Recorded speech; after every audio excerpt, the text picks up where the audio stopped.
software တွေဝင်တဲ့ခါမှာကျွန်တော်တို့ဒီလိုမျိုးကြီးပေါ့နော်အကောက်က log out ထွက်နေတယ်။အဲ့ဒါကျွန်တော်တချို့တော်တော်များများထင်တာအကောက်ပြက်ပြီလို့ထင်တယ်မဟုတ်ဘူးနော်။အောက်ကကျွန်တော်ပြောသလို upgrade တင်လိုက်တာဖြစ်ရင်ဖြစ်မယ်ဒါမှမဟုတ်ရင်ဖုန်းပြောင်းတာဖြစ်ရင်ဖြစ်မယ်။ Okay အဲ့တော့ကျွန်တော်ဒီမှာဗျာ sign in ကိုနှိပ်လိုက်မယ်ဗျာ။ဘာခက်လဲ sign in နှိပ်ပြီးတော့ကျွန်တော်ဒီမှာဖုန်းနံပါတ်ရိုက်ထည့်ပေးမယ်ဟုတ်တယ်မလား။ကိုယ့်ရဲ့ဒီ True Money ဖွင့်ထားတယ်ကိုယ့်ရဲ့ဖုန်းနံပါတ်ရိုက်ထည့်လိုက်မယ်။ Okay ရိုက်ထည့်လိုက်ပြီဆိုရင်တော်တော်များပြဿနာတက်တာဒီနေရာမှာဒီပုံစံပြပြီဆိုရင်တချို့တော်တော်များများကအကောက်ပြက်ပြီပေါ့နော်တချို့ကြတော့လေဒီနေရာမှာဘာထည့်လို့ထည့်ရမှာမသိဘူးကျွန်တော်ပြောခဲ့ပြီးပြီเนาะ True Money အကောက်တွေဖွင့်တဲ့ခါမှာ password တွေကိုမမေ့ဖို့ပေါ့เนาะကျွန်တော်လည်းဖွင့်တဲ့သူတွေမှန်ရင်ကျွန်တော်အမြဲတမ်းသတိပေးတယ် password တွေကိုမှတ်ထားကြဖို့ပေါ့เนาะဒီနေရာမှာထည့်ရမှာနံပါတ်8လုံး6လုံးမဟုတ်ဘူးเนาะသူဒီမှာသူပြပေးထားတယ် password တဲ့8လုံးပေါ့เนาะ character ပါရမယ်ဗျာအဲ့ဒီနေရာမှာကျွန်တော်တော်များများမှားကြတခုရှိသေးတယ် pin နံပါတ်6လုံးနဲ့မှားကြတယ်ဘယ်လိုမှားလဲဆိုတော့ငွေလွှဲထုတ်တဲ့ခါမှာထည့်တဲ့ pin နံပါတ်6လုံးအဲ့ဒီနံပါတ်6လုံးကိုထည့်ရမယ်ထင်ပြီးတချို့ကဒီနေရာမှာနံပါတ်တွေခဏနေသွားပြီးတော့ဒီလိုမျိုးတွေ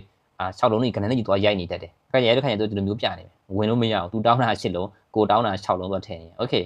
အဲ့တော့ဘာထည့်ရမှာလဲ password တွေဟုတ်တယ်မဟုတ်လား password ကိုသိဖို့တော့လိုတယ်ဗျဒီနေရာမှာเนาะကိုဖွင့်ခဲ့တဲ့ password ကိုမသိတော့ဘူးဆိုရင်ပြဿနာတက်ပြီ။ဒါပေမဲ့ပြဿနာတက်ပြီဆိုပေမဲ့လည်းဒါအားကြီးမစိုးရင်လည်းအသစ်ပြန်လုပ်လို့ရတယ်ကျွန်တော် password သစ်လုပ်တဲ့နည်းလဲကျွန်တော်ရဲ့ကောက်ထဲမှာတင်ထားပြီးသားเนาะ Okay အဲ့တော့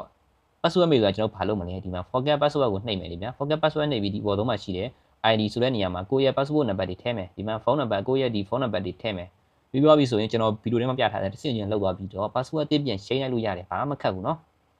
နောက်တစ်ခုကကျွန်တော်ပြောချင်တာ password တီးတဲ့သူဆိုလို့ရှိရင်ဒီနေရာမှာကိုယ့်ရဲ့ password 8လုံးကိုရိုက်ထည့်ပြီးတော့အကောင့်ထဲကိုဝင်လိုက်အဲဒါဆိုရင်အကောက်ကပြန်ရပြီပြက်လည်းမပြက်ဘူးဘာမှလည်းမဖြစ်ဘူးเนาะအဲ့ဒါလေးကိုသတိထားဖို့အရန်ရေးကြီးတယ်ဗျာเนาะ